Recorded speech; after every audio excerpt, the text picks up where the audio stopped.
Olá, queridos. Olá, queridas. Eu sou o André Lucena, psicólogo, e você está no Psicast, o espaço onde tratamos assuntos voltados à área da psicologia e também temas de outras áreas do saber. Hoje nós estaremos abordando um assunto que muito aquece o nosso coração. Estaremos falando sobre o transtorno do espectro autista. Atualmente, o nosso país conta com cerca de 6 milhões de pessoas diagnosticadas com esse transtorno. É um transtorno multifatorial, ou seja, não é ocasionado por um único fator. Ele pode ser genético, como pode ser também ambiental. É um transtorno a qual a criança já nasce com ele não é adquirido em vida e não há cura. Mas isso não quer dizer que não há tratamento.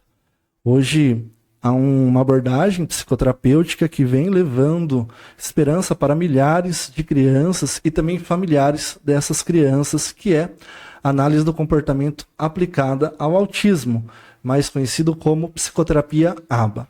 E para falar sobre esse meio de intervenção que vem trazendo esperança para milhares de crianças e familiares, ninguém melhor do que 3 queridas psicólogas, 3 queridas amigas, que estarão falando um pouco sobre o tratamento ABA para o autismo. É a querida Bruna Caroline. Olá, Bruna, querida. É um prazer recebê-la aqui no Psicast. Vou pedir para você, neste primeiro momento, se apresentar, falar um pouquinho das suas atuações e fique à vontade para mandar um beijo, um abraço para quem você quiser. Olá, pessoal. Eu sou a Bruna Caroline, porque temos outra Bruna aqui. Sou psicóloga, atuo com análise de comportamento desde 2021. Desde o início da minha formação, eu sempre tive esse foco em trabalhar com crianças autistas. Em um determinado momento da minha formação, eu tive a oportunidade de trabalhar como estagiária, no Instituto Sintonia e ali fui crescendo e aprendendo e realmente gostando dessa área. Eu me formei, fiz pós-graduação em análise do comportamento, e atualmente estou fazendo pós em neuropsicologia, psicologia escolar e psicopedagogia, que também são áreas que eu gosto bastante. E eu acho que é isso. Queria mandar um abraço para a Débora, maravilhosa, supervisora que me ensinou bastante, para minha família, e é isso. Ok, Bruna, 3 pós. 3 pós. Você tem tempo de dormir? Será que eu tenho tempo de fazer? Muito obrigado por receber o nosso convite, viu, Eu Bruna? agradeço. Nossa segunda convidada é a querida Bruna Cunha, nós que trabalhamos juntos durante um tempo no Te Habilita. Eu trabalho com a Bruna, inclusive a gente veio do Te Habilita para cá, né, Bruna? Sim. Bruna, querida, sinta-se à Olá. vontade para mandar um abraço, um beijo para quem você quiser. Fale um pouco das suas atuações, das suas experiências com o autismo. Boa noite, eu sou a Bruna, Bruna Cunha.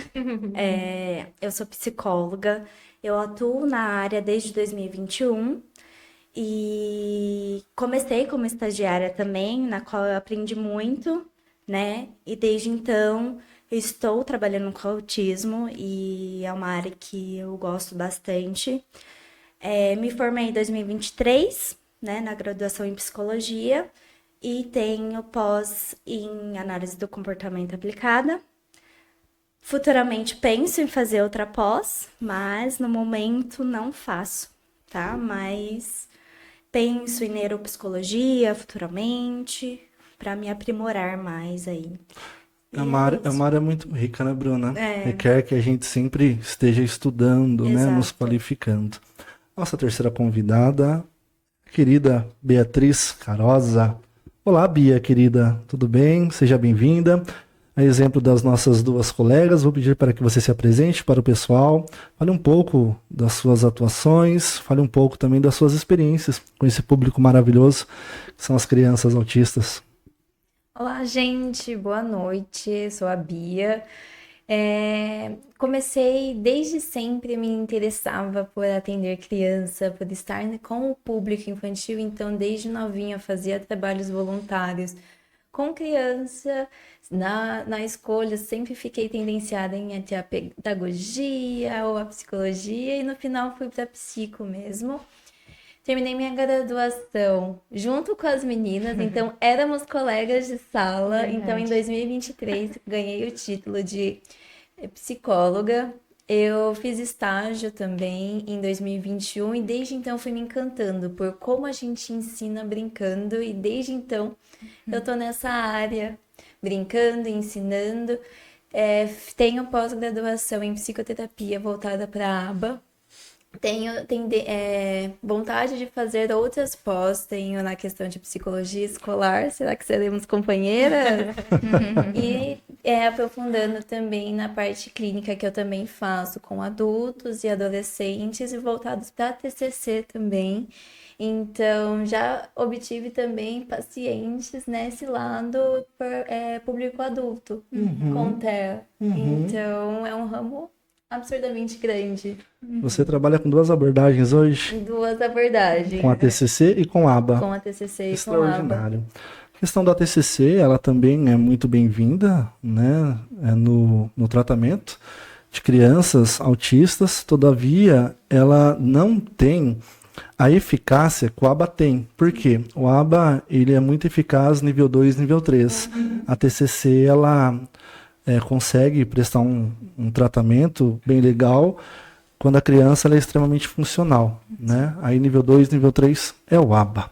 Queridas, entrando então na nossa primeira pergunta, como vocês explicariam, de forma simples, o que é intervenção ABA dentro do TEA?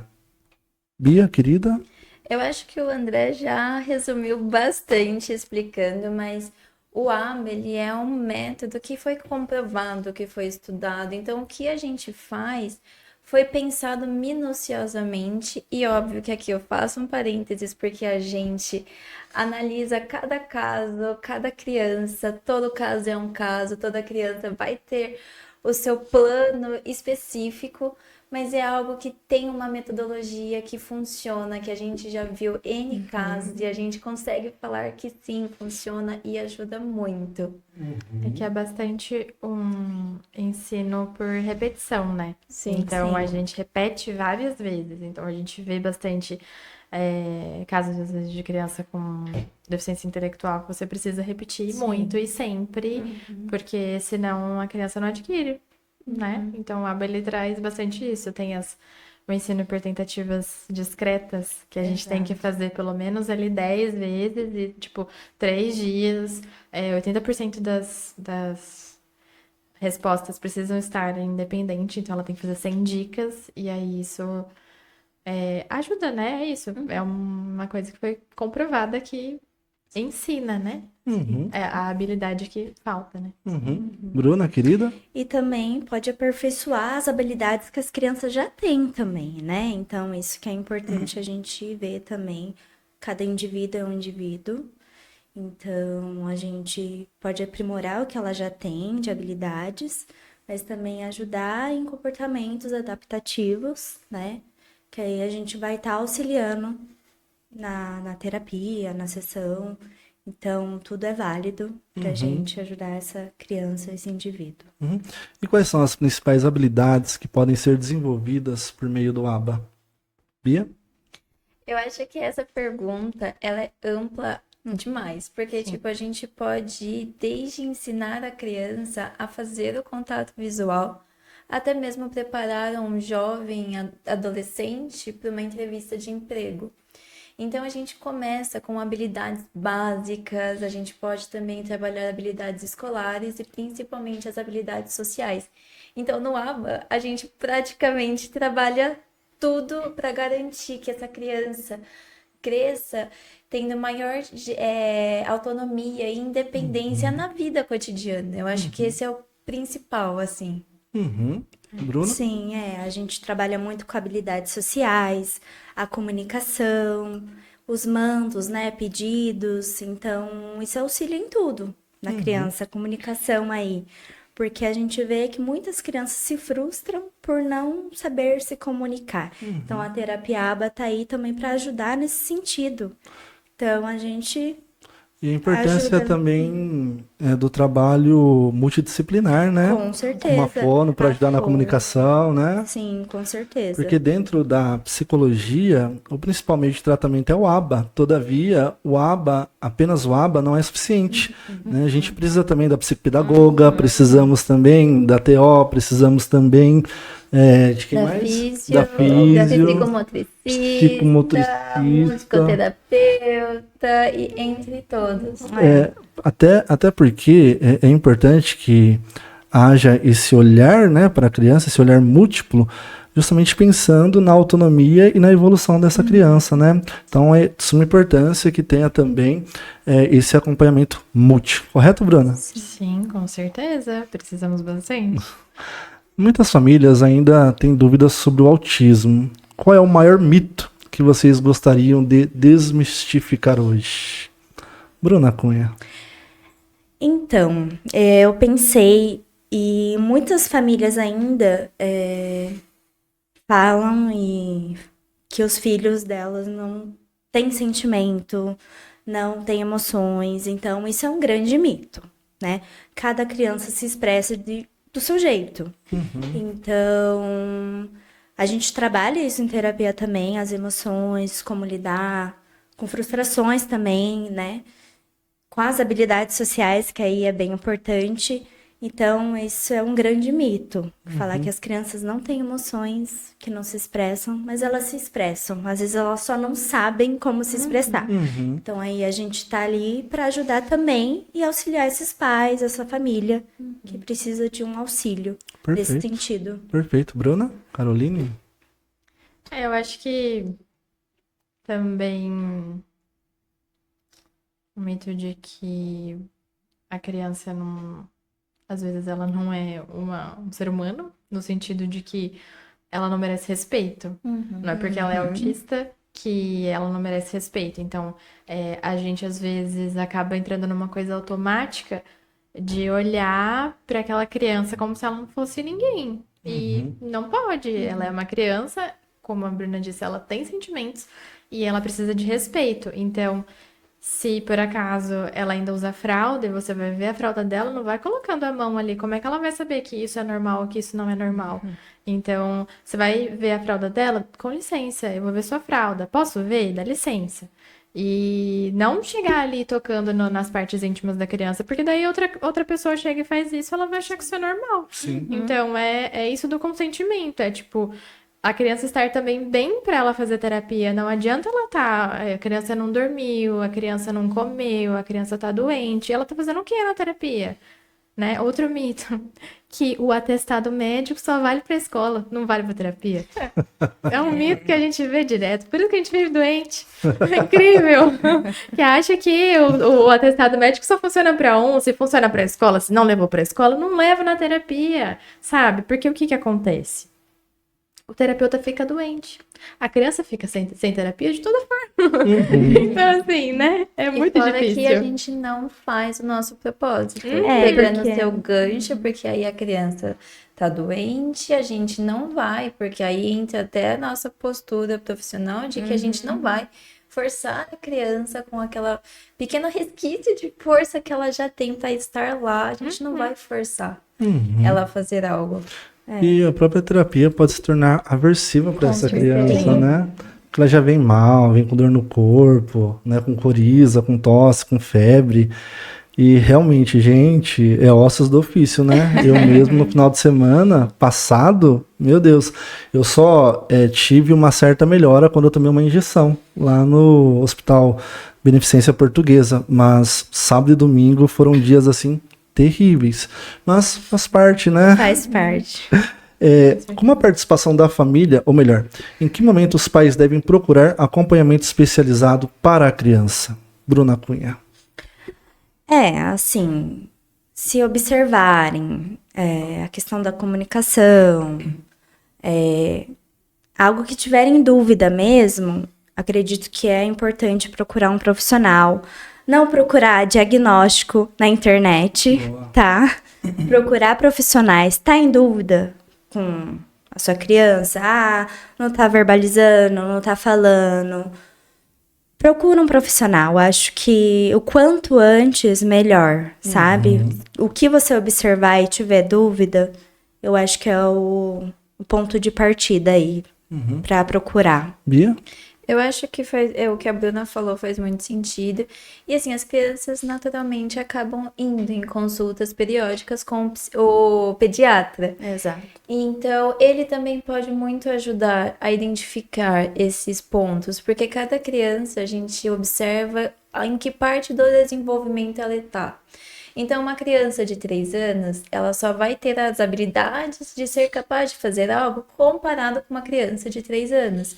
Então, é o marco do desenvolvimento. Então, o pediatra, por estar vivendo tudo isso, pode sim ser um sinalizador para vocês, pais, do tipo, olha, o seu filho tá tendo isso, isso e isso, talvez procurar ajuda, porque o quanto antes acaba sendo mais fácil para que a gente consiga intervir, principalmente nas barreiras de comportamento, que quanto mais velhos, mais difícil é da gente conseguir se diminuir, ajudar e auxiliar a diminuir essas barreiras.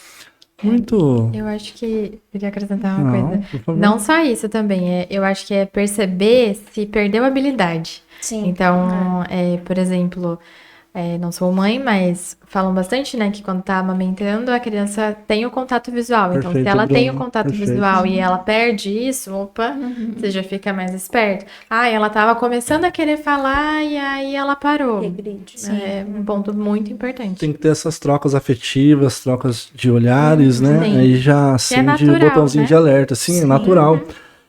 Eu vi uma certa pessoa falando que hoje tudo é autismo.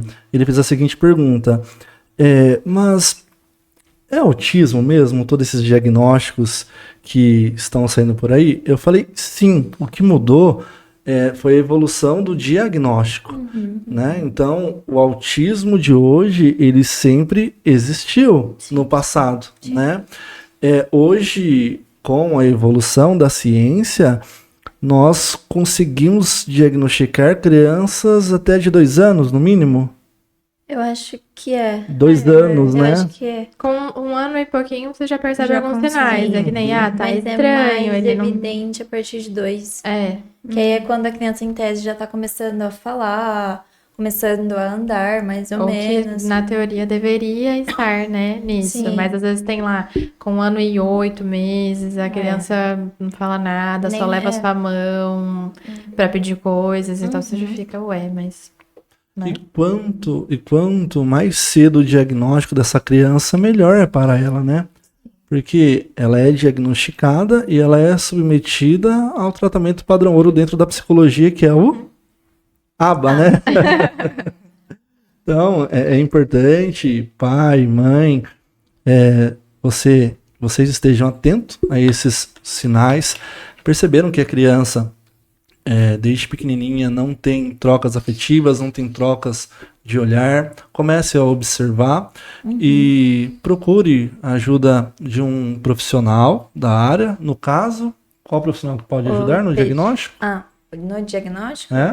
O neuropsicólogo. Neuropsicólogo, quem mais? Neuropediatra também pode ajudar? Neuropediatra, Porque quanto mais cedo o seu filho for submetido ao tratamento ABA, mais evolução ele terá.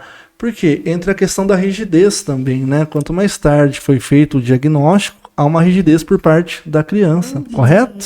Sim. Então, Ela perfeito. cria padrõezinhos ali, segue aquilo pra sempre. E pra gente desconstruir Nossa. é um caminho longo. Não é impossível, Mas é longo. é bem longo, às vezes é difícil. Às vezes você surta junto com a criança. Por Acontece. dentro, E né? tá tudo bem. Exato. Faz É parte. normal. Queridas, como a participação da família influencia no desenvolvimento e na autonomia da criança autista? Bruna Caroline. Influencia tudo. A gente precisa de muito auxílio da família o tempo inteiro. Então, às vezes a gente dá algumas ideias, não é comando, Orientações? orientações. A gente dá algumas orientações do tipo, faz tal coisa. Quando fizer assim, quando a criança agir assim, faz assim, é melhor, porque assim ajuda a gente. Só que aí o que acontece? Por exemplo, uma criança que ela não fala tanto. E aí ela leva sua mão pra tudo, aí você tá tentando ensinar ela a falar dá, e ela fala dá. Só que aí chega em casa, ela quer pedir água.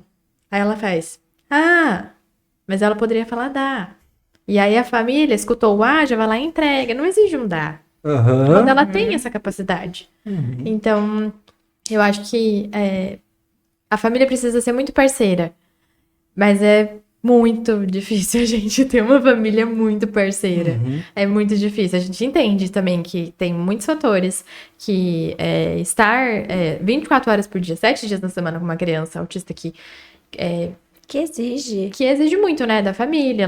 Ela pode ter os momentos de crise, enfim, é pesado. A gente sabe que é. Sim. Mas a gente tá ali pra facilitar, pra tentar fazer com que a vida dessa criança seja cada vez melhor, que ela tenha cada vez mais autonomia.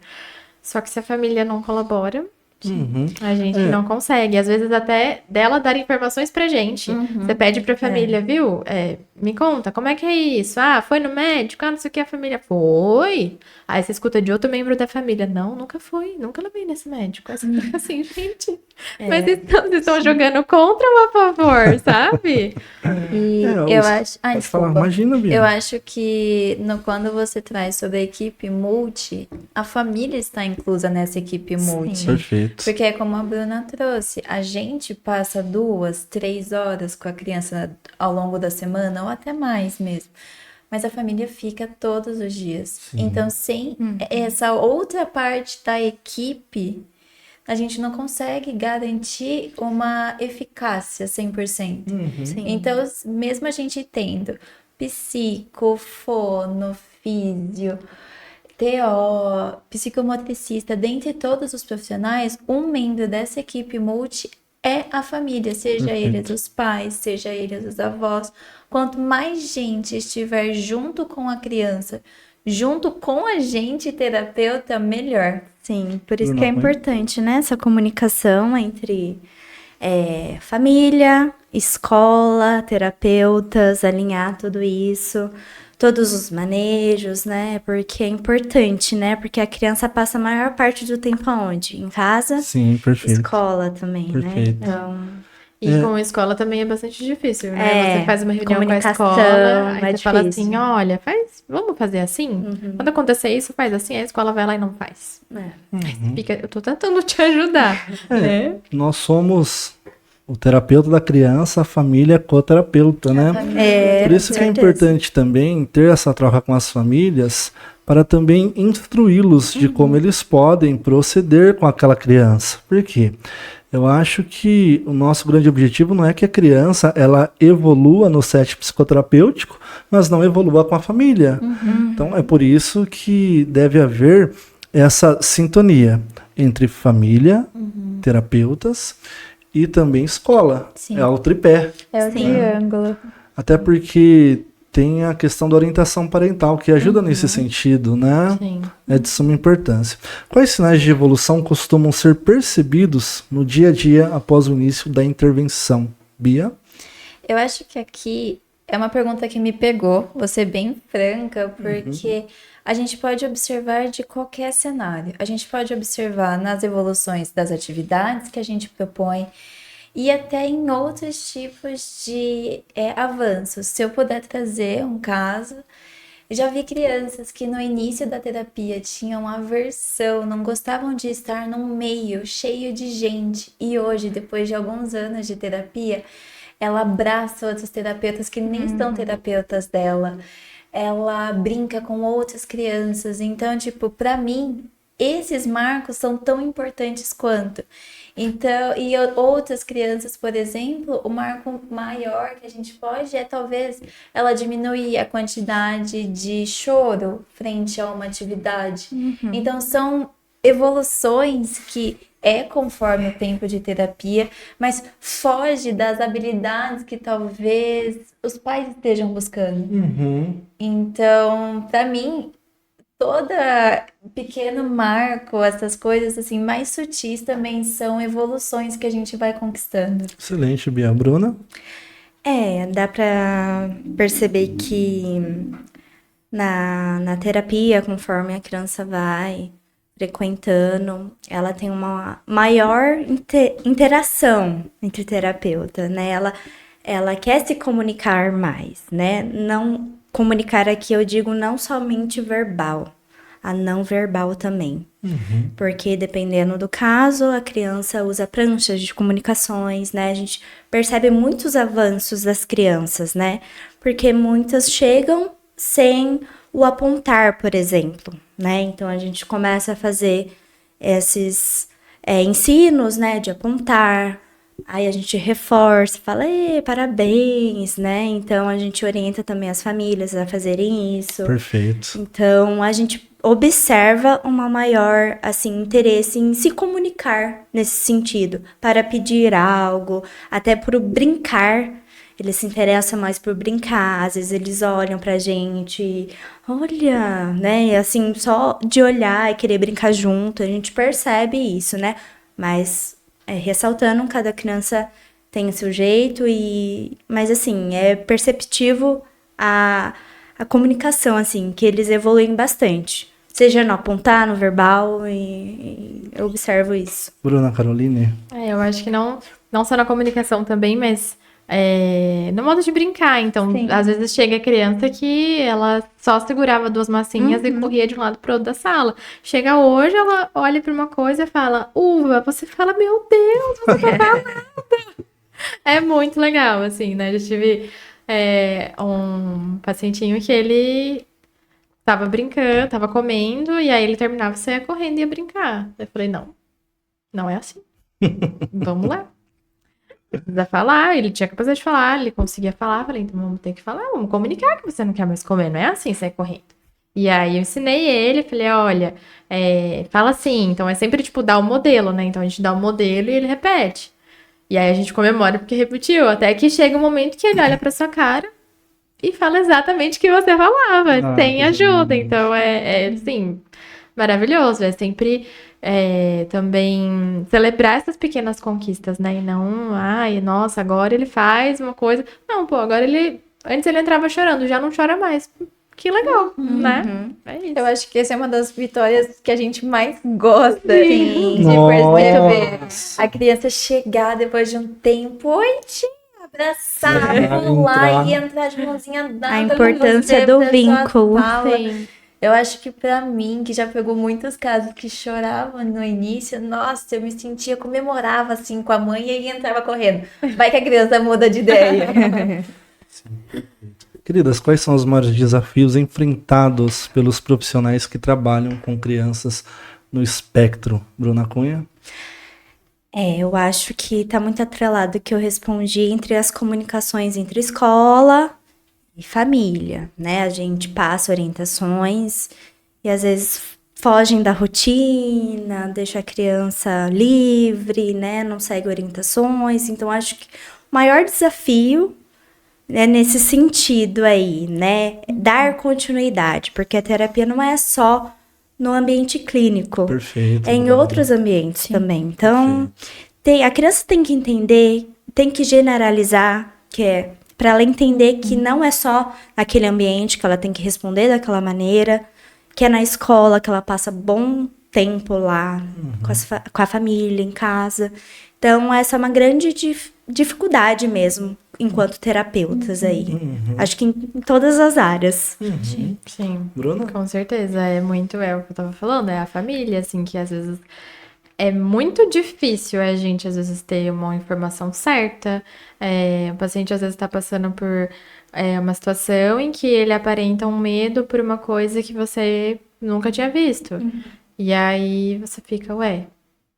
E aí, em determinado momento, a família fala, ai, pode ser por isso. Aí você fica, eu tava todo esse tempo tentando saber, sabe? Às vezes essa comunicação, é falar, olha, pode ser que seja isso, pode ser que seja aquilo. É ajudar a gente tá ali pra ajudar a família e a criança. Mas se a família não tem vínculo com a gente, se a família não colabora, não escuta o que a gente fala, fica tudo mais difícil. Então, A escola também, né? é por isso que é importante que o vínculo não seja feito somente com a criança, mas também com a família, né? Porque se a gente não cria um vínculo com a família não vai pegar confiança em nós, entende? Então é importante que a gente também leve essa segurança para eles. Sim. E como a gente faz isso? Dando os feedbacks, envolvendo-os no processo. É isso mesmo? Sim. O que vocês diriam para pais que estão começando agora a jornada após o diagnóstico do filho? Bruna Caroline. Eu acho que, primeiramente, é entender que isso não é uma sentença. Perfeito, E Bruna. não é uma certeza. coisa que, ai, é impossível. A gente entende, a gente vê que é desesperador no começo, porque você desconhece, você. Sim. Poxa, o filho é o amor da sua vida, né? Aquilo que você criou, que saiu de você. Então, eu imagino que dá medo, dá tristeza, às vezes raiva, você pode se culpar, porque, ai, será que.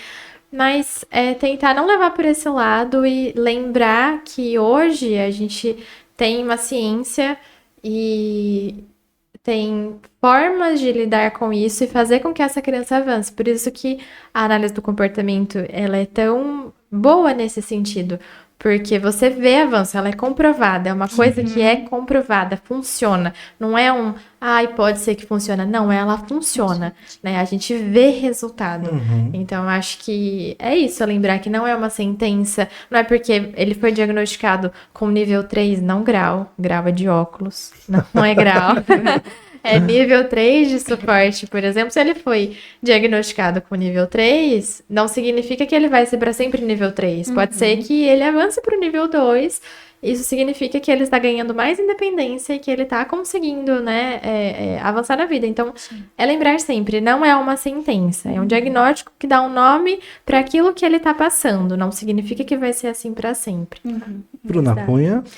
E lembrar também, né, complementando, que é um processo, a terapia. Não é de um dia para o outro que vai ter grandes avanços, mas que é importante celebrar cada conquista. Perfeito, Bruna. Porque às vezes as famílias vêm com grandes expectativas, que vai ser de um dia para o outro, mas é um passinho de cada vez, né? A gente vai respeitando a individualidade de cada criança, né? Do que a gente precisa treinar habilidades com essa criança, mas é um processo. Então, tem que ter paciência. Eu sei que é difícil, mas é um processo realmente. No começo parece que tá tudo igual, né? Mas Parece que não depois, tá evoluindo. quando você compara, tipo, há um ano atrás, como era, aí você Sim. fica, nossa. Aí você vê grandes de fato. ganhos, né? Mesmo que pequenos, é muito importante. Sim.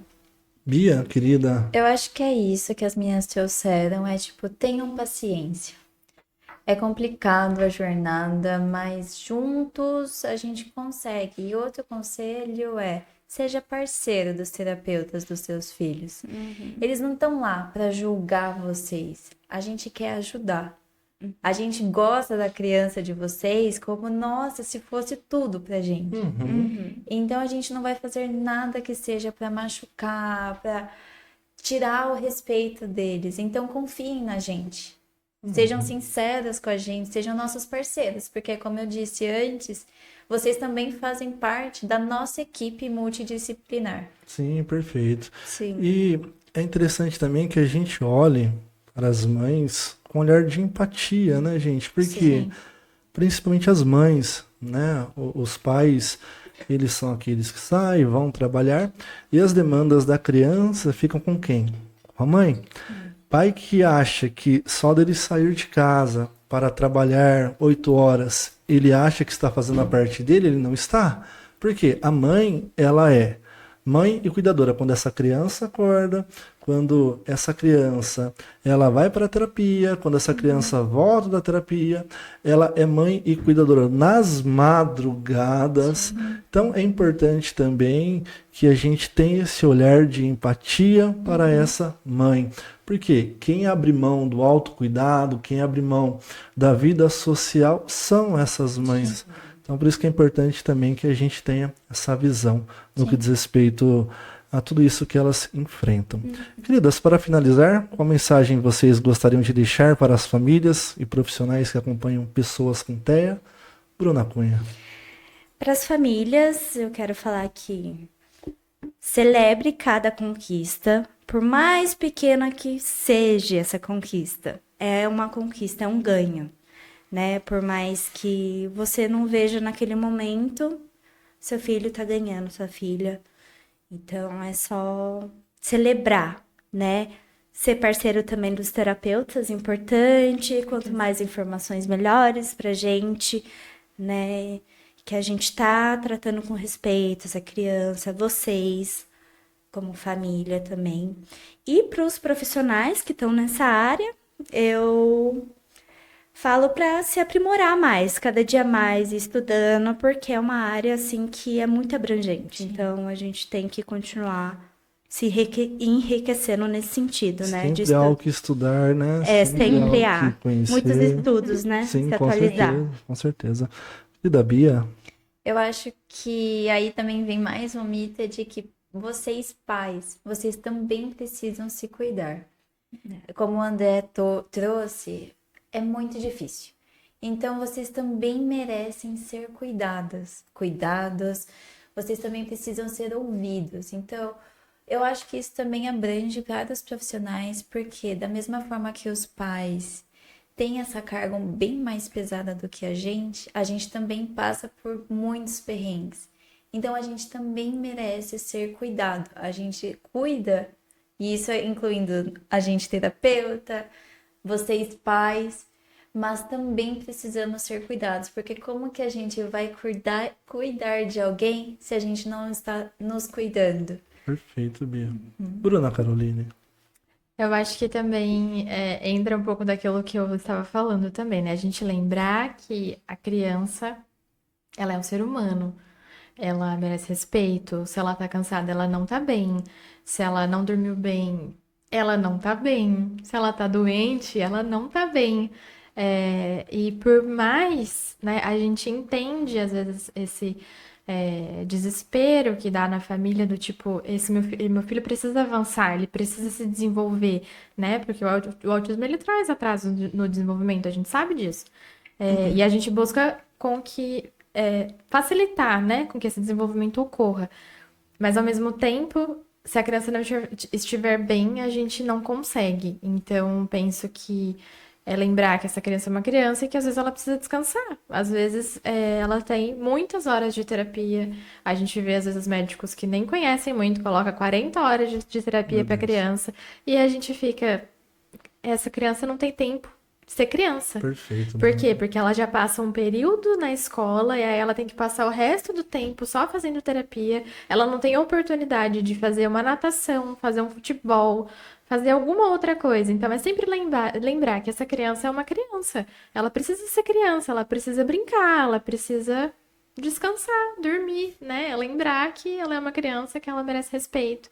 E para os terapeutas também sempre lembrar que você está lidando com uma vida. E é uma vida que ela tem história, é uma vida que ela é fruto do amor de duas pessoas. Então você precisa tomar cuidado com aquilo que você fala, com a forma que você fala, com a forma que você age.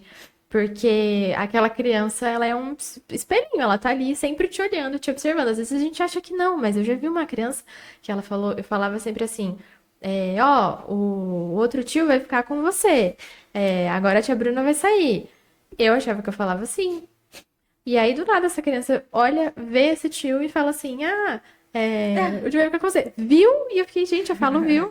Como assim? Eu não sabia que eu falava viu. Então, assim, é uma coisa tão pequena que a gente nem percebe, ela tá vendo a gente. Então, é sempre isso, tomar cuidado com o que a gente fala, a forma que a gente fala, não esquecer que é uma criança que merece respeito, né? E assim, isso abrange, assim, não só crianças, né? Eu já vi casos de funcionário numa clínica de idosos que fala, esse aqui tá desse jeito, e tipo, de uma forma meio desprezando, sabe? E a gente sempre lembrar, é um ser humano, merece respeito. A gente precisa ter cuidado com as nossas palavras, com as nossas atitudes, né? E acho que pra família também é não se culpar tanto, né? Não Com ficar certeza. nesse peso, é isso que as meninas falaram, é se cuidar, né? às vezes a família sofre ali de ansiedade e que resolveria fazendo terapia. Então, se a criança está fazendo terapia, por que que você também não faz terapia? Aí é Né? importante Pode ajudar também. bastante, né? Importante. Com as crenças, que daí a gente já abrange TCC, né? Opa! Ai, será que a culpa é minha? Ai, eu não sou suficiente. Ai, não, vai pra terapia que tudo se resolve, né? Sim, com certeza, querida. Queridas amigas, eu quero agradecê-las novamente por vocês fazerem parte deste projeto, terem cooperado com esse tema tão enriquecedor que aquece muito o nosso coração, que é o transtorno do espectro autista. Muito obrigado, viu, Bia, querida? Muito obrigada pelo convite. Foi ótimo estar aqui, conversar com vocês. Fazia tempo que também a gente não se via, então matamos essa oportunidade assim e foi muito bom ter esse diálogo. Obrigado, querida. Bruna Cunha, muito obrigado, viu, querida? Obrigada, viu? Gente, tô doente, não liga não. Mas eu tô aqui firme e forte. Obrigada, viu, por me convidar. Foi Sim. uma honra. É E verdade. uma honra revê-los também, né? Porque É recíproco, querida. Bruna Caroline, querida amiga, nós que trabalhamos juntos no Te Habilita, viemos direto, né? Sim. Bruna, a gente não pode deixar de mandar um abraço para o pessoal lá, viu, Verdade, Bruna? o pessoal vai Pessoal do Te assistir, Habilita aí, um gente. abraço, viu? Para as psicólogas e psicólogos da manhã e também psicólogos e psicólogas da tarde. É Bruna, isso querida, muito obrigado, viu? Eu que agradeço Você pelo estar aqui e por ter convite. cooperado. com Muito o tema. obrigada. Tá bom. Pessoal, então é isso. Até o próximo Psicast. O conteúdo, acredito que será muito enriquecedor e, de certa forma, irá auxiliá-los e auxiliá-las para que você possa ter o melhor caminho a trilhar com o seu filho. Tchau, tchau, pessoal. Até a próxima. Tchau, tchau. Tchau.